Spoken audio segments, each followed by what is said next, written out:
Naitwa Kulwa Kikumba almaarufu kwa jina la Dude kutoka Bongo Movie, ni mwigizaji wa kiwanda cha Bongo Movie. Kama nisingekuwa mwigizaji leo hii mimi ningekuwa fundi vyuma, kwa sababu kabla ya kuwa mwigizaji mimi na taaluma ya ufundi vyuma, welder, mchomeleaji wa vyuma, welding.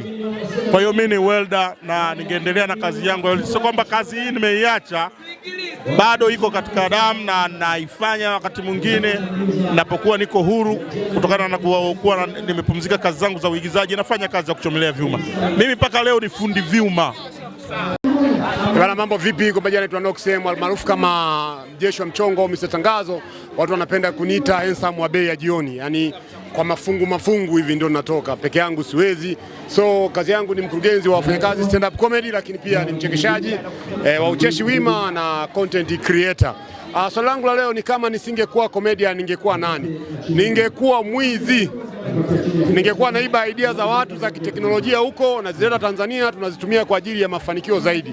Mfano China ina teknolojia ya kila aina teknolojia. Wenyewe wanasema ni teknolojia ya wizi. Kwa hiyo ningetumia hizo teknolojia kuiba idea zenye mafanikio, ningeiba vitu vyenye maendeleo, ningeiba mawazo yenye faida kwangu, ningeiba vitu vingi sana. Kama nisingekuwa comedian, ningekuwa mwizi wa idea za watu zenye maendeleo.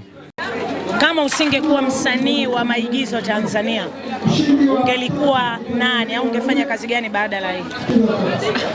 Mimi kama nisingekuwa msanii, ningekuwa pilot.